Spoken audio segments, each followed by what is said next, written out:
Tidak semua cerita ditulis di buku. Ada kisah yang disembunyikan oleh hutan, dilupakan oleh waktu, dan hanya bisa ditemukan oleh mereka yang mencarinya. Hari ini, kami menelusuri jejak samar di tengah belantara. 2 jam berjalan kaki melewati sungai, akar pohon, dan keheningan yang menegangkan. Semua untuk mencari satu hal, misteri yang belum pernah diceritakan. Sahabat, kita sekarang berada di daerah Solok ya. Kita akan mencari peninggalan Belanda yang katanya ada di sini.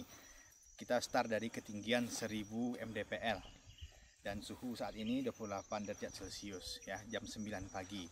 Ini jalannya tadi kita naik motor sampai sini karena motor kita udah nggak kuat, jadi kita trek atas. Sekitar berapa jauh? 1 jam perjalanan. 1 jam perjalanan. Tunggu videonya. Oke, agar perjalanannya lancar perjalanan kita berdoa dulu supaya kita dipelihara, dijaga oleh Allah Ta'ala.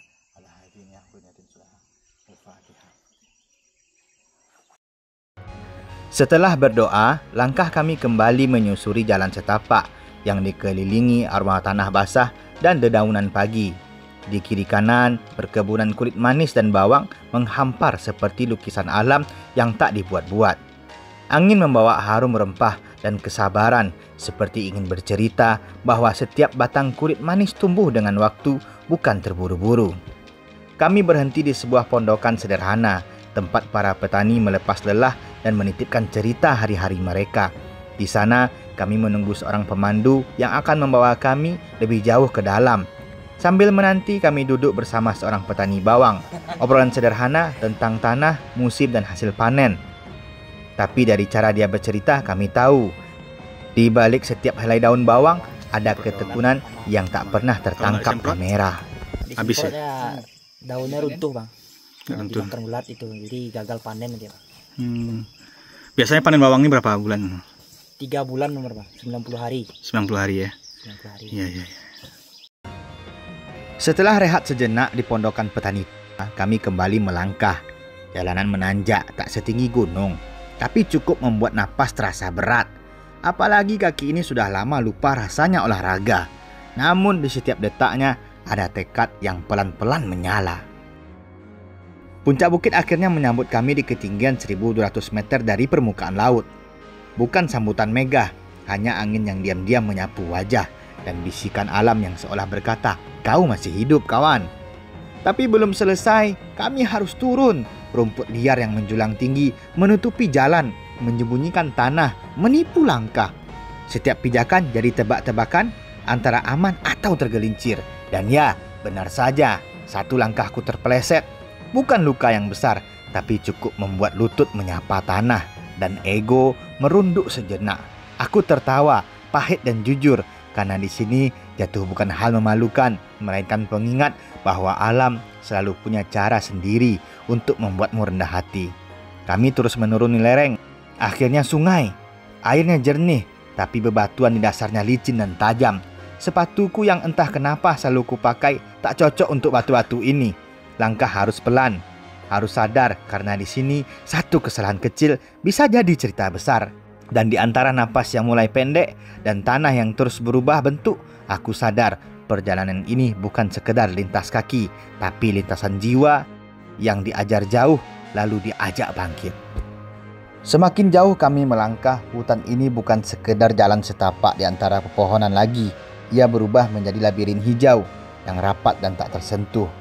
Akar-akar besar menjalar seperti tangan-tangan tua yang menjaga rahasia bumi. Ranting berduri menghadang seolah berkata, tak semua yang hilang ingin ditemukan.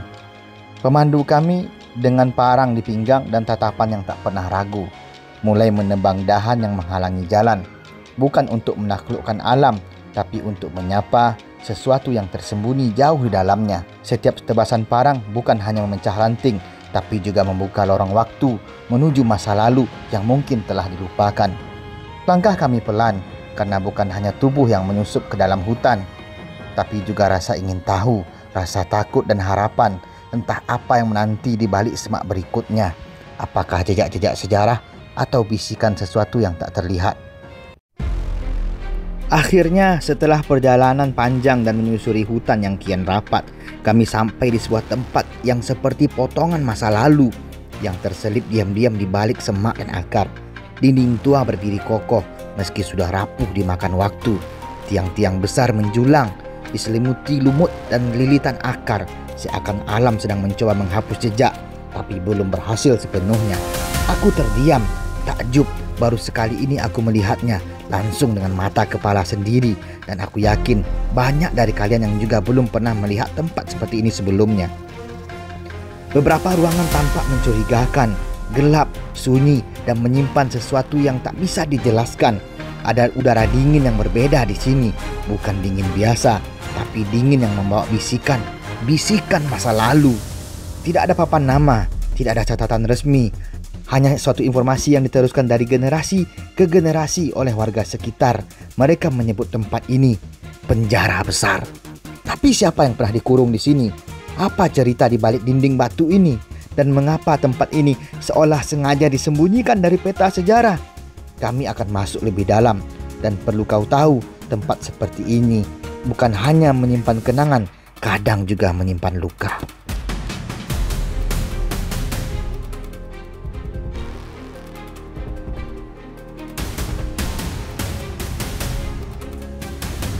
Yang menjadi pertanyaan kawan-kawan, kenapa di sini ada begitu banyak bangunan seperti barak? Kita nggak paham ini apakah ini barak, apakah penjara yang mengelilingi sungai ini. Dan menjadi misteri, ini sungai ini betulan ada dari dulu atau dibuat oleh Belanda. Entah apa yang mereka cari di sini. Tadi kawan-kawan tidak bisa lihat bagaimana perjalanan dari sini itu nggak gampang ya, lumayan jauh dan susah ya. Mereka jauh-jauh ke sini, membuat di sini begitu banyak bangunan, membuat sungai malahan. Ada apa di sini? Kalau kita perhatikan lebih dekat, bangunan ini bukan sembarangan reruntuhan. Di tengah lumut dan akar yang membungkus, berdiri tiang-tiang besar. Bekas penopang yang menunjukkan satu hal, dulu tempat ini pernah berdiri utuh. Mungkin bahkan megah dalam senyap. Tiang-tiang ini bukan sekedar struktur. Mereka seperti saksi bisu dari masa di mana tempat ini hidup.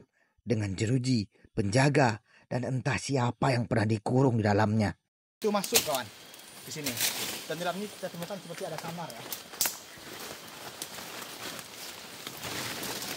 Mungkin ini ukurannya dulu lebih tinggi dan tertimbun oleh tanah karena sudah ratusan tahun gitu. Ini tiang-tiangnya.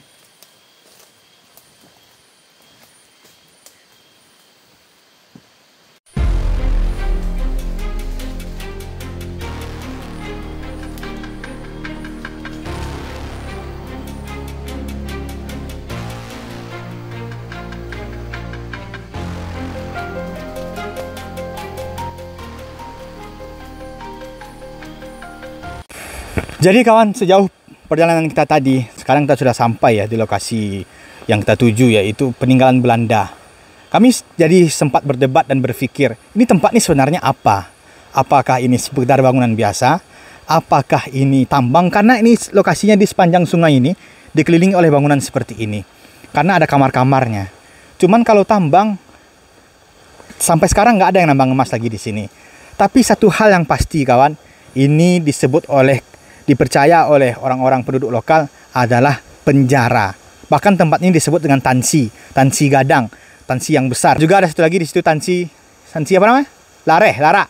Tansi yang lara, yang udah lama. Dan ini yang paling besarnya. Ini yang satu hal yang pasti, karena dari turun-temurun dipercaya oleh penduduk lokal ini adalah penjara zaman dahulu. Namun inilah, andaikan kita bisa bertanya kepada tembok ini, kepada tiang ini, dia bisa menjawab. Sayangnya dia adalah saksi bisu dari sejarah ini.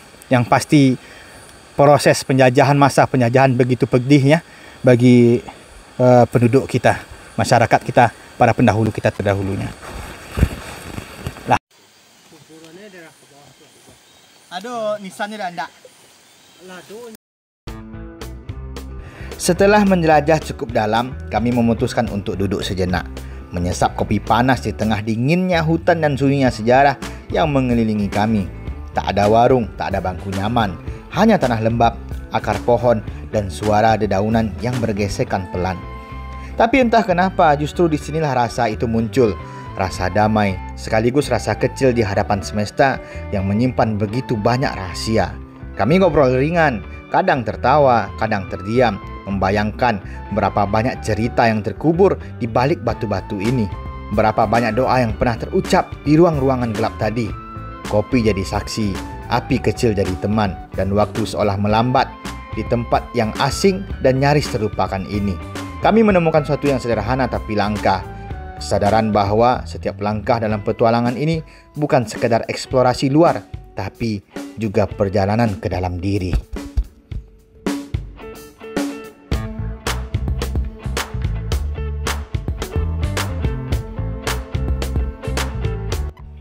Setelah puas menelusuri setiap sudut yang bisa kami jangkau, abang pemandu sempat bercerita tentang sesuatu yang membuat bulu kuduk kami kembali berdiri.